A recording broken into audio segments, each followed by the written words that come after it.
what's up, everybody? My name is Nikki D, and you are here in the speaking spot.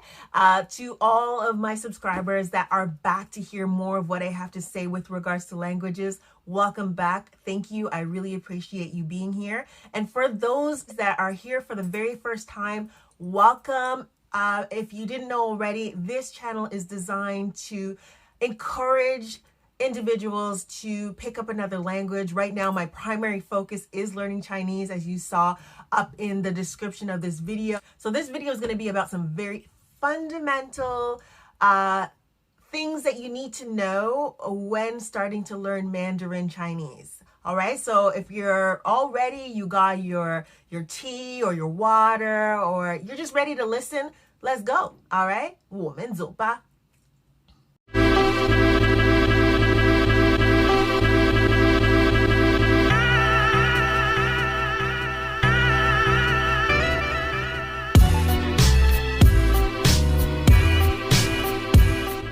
The first thing that I want to share with you about the Mandarin language, the Chinese language, is that it's a tonal language.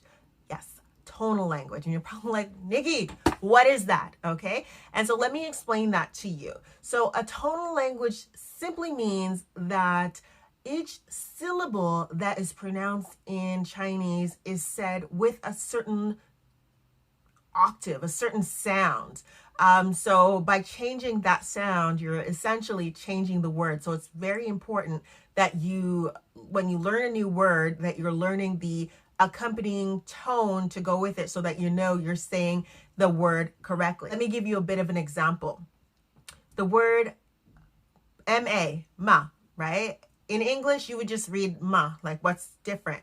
But we have something called tones in Chinese. There's 4 of them to be exact. And that tone dictates the sound you use when you're saying that word, in this case, ma. So let me break it down for you. There are 4 tones. So the first tone is supposed to be said as high as your voice is, not your highest voice, just in your normal way of speaking, the highest tone. And it sounds like this. Ma, ma. Okay? Remember that. Now we will go on to the second tone. The second tone actually sounds like you're asking a question. So you're going to go from a lower level, a mid-level of your voice, and you're going to raise it to your first tone. So you're just going to be like, ma. The third tone is referred to as a dipping tone. So, but I like to call it the zombie tone because it's kind of like you're moaning, like you're using, it's coming from your throat. So you're saying, ma. Ma, you actually feel it in your throat, and it's like you're going a little bit lower and slightly raising your voice, but it's not like a ma, it's ma. Third tone. And finally, the fourth tone. It is like you're giving a command. You're like, no. And it is a tone that goes from the mid-level and it just goes straight down. Ma. It's very firm and very direct. So those are the 4 tones. I'm just going to recap it again. Ma, ma, ma, ma. And so they may sound very similar to you because it's only the beginning, but trust me, as you go along this journey, you're going to start hearing the differences and you're going to start recognizing it, and you're going to be like, that's what that girl Nikki was talking about way back when she was giving a little video on the 4 tones in Mandarin. This is just a brief introduction, but what I wanted to just share with you is that tones are an important component in learning Chinese. I don't want it to scare you away. It is actually fun. It's easy.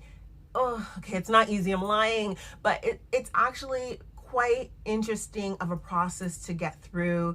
And let me give you a little example as to why it's so important, okay? So like I said earlier, the word ma in English, we would just say ma, what's the difference? But in Chinese, here is how it changes the word by just changing the tone. If I say ma, using the first tone, that's saying mom, mother.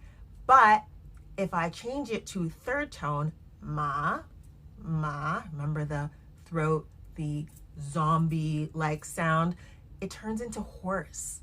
So, you know, like next time your mom calls you and you're like, ma, you don't want to say you don't want to say horse, because you know what? You're probably going to get in a little bit of trouble. And don't come crying to me when your mom's mad at you because you called her a horse, okay? That's mean. Don't do that, all right? So that's all I have for you today. I hope you enjoyed this short video.